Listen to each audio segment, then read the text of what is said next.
அசப்பான உண்மையை, அந்த இருண்ட பக்கத்தை உங்க முன்னாடி கொண்டு வந்து வைக்க போறேன். உலகத்திலேயே மிகப்பெரிய பொய் என்ன தெரியுமா? பணக்காரர்கள் கடின உழைப்பின் மூலம் பணக்காரர்களாக ஆகிறார்கள் அப்படின்றதுதான். யோசிச்சு பாருங்க. ஒரு கட்டட தொழிலாளி வெயில்ல கஷ்டப்பட்டு உழைக்கிறாரு, ஒரு விவசாயி மண்ணுல கடந்து உழைக்கிறாரு. அவங்க ஏன் இன்னும் பணக்காரங்க ஆகல? ஆனா ஏர் கண்டிஷன் ரூம்ல உட்கார்ந்துகிட்டு போன்ல பேசிட்டு இருக்கிற ஒருத்தர் கோடி கணக்கில் சம்பாதிக்கிறாரு. அப்போ இங்க ஏதோ ஒண்ணு இடிக்குது இல்ல? உண்மை என்னன்னா, உண்மையான பணக்காரர்கள் தாங்கள் எப்படி பணக்காரர்கள் ஆனார்கள் என்பதை ஒருபோதும் உங்களிடம் சொல்ல மாட்டார்கள்.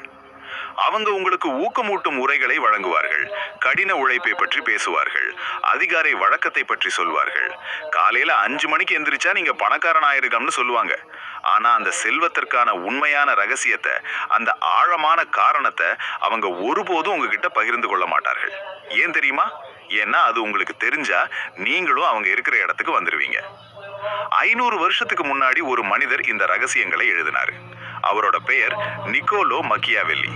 அவரோட புத்தகம் எவ்வளவு ஆபத்தானதுன்னா, திருச்சபை அதை தடை செஞ்சது, அரசாங்கங்கள் அதை கொளுத்தினாங்க. ஏன்னா அந்த புத்தகத்துல சாதாரண மக்களுக்கான உண்மைகள் கிடையாது, அது அரசர்களுக்கும் உலகத்தை ஆள போற பணக்காரர்களுக்கும் மட்டுமேயான உண்மைகள். இன்னைக்கு மின்மேக்ஸ் லைஃப் சேனல்ல அந்த மக்கியாவெல்லியின் 9 ரகசியங்களை உங்களோட பகிர்ந்துக்க போறேன். ஆனா ஒரு எச்சரிக்கை, இந்த வீடியோ ஊக்கமூட்டும் மேற்கோள்களோட திருப்தி அடைகிறவங்களுக்கானது இல்ல. இது உண்மையை கேட்கிற தைரியம் இருக்கிறவங்களுக்கு மட்டும்தான். நீங்க அப்படிப்பட்டவரா இருந்தா தொடர்ந்து கேளுங்க. இது ஒரு நீண்ட பயணம். ஆனா இந்த பயணத்தோட முடிவுல நீங்க உலகத்தை பார்க்கிற விதமே மாறிடும். விதி 1: சிங்கமாக இல்லாமல் நரியாக இருங்கள். இத்தாலியில மெடிசி அப்படின்னு ஒரு குடும்பம் இருந்தது. அந்த குடும்பத்தோட தலைவன் ஜோவானி டி மெடிசி. இத்தாலியோட மிகப்பெரிய பணக்காரர்.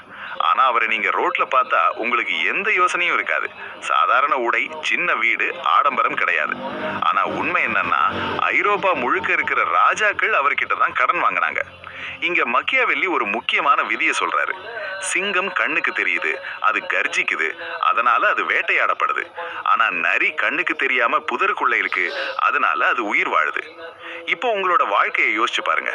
நீங்க ஒரு புது கார் வாங்குறீங்க, ஒரு ஐபோன் வாங்குறீங்க, உடனே அதை இன்ஸ்டாகிராம்ல ஸ்டேட்டஸ் போடுறீங்க. நீங்க என்ன நினைக்கிறீங்க? மக்கள் உங்களை பார்த்து ஈர்க்கப்படுவாங்கன்னு நினைக்கிறீங்க. ஆனா நிஜத்துல என்ன நடக்குது? உங்க சொந்தக்காரங்க பொறாமையில ஸ்கிரீன்ஷாட் எடுக்கிறாங்க, கடன் கேட்க போற நண்பர்கள் லிஸ்ட் போடுறாங்க, உங்க போட்டியாளர்கள் உங்களை ஒரு இலக்கா, டார்கெட்டா பார்க்க ஆரம்பிக்கிறாங்க. நீங்க கெத்தா இல்ல, நீங்க ஒரு இரையா மாறிக்கிட்டு இருக்கீங்க. வாரன் பஃபெட் உலகத்தோட டாப் பணக்காரர்.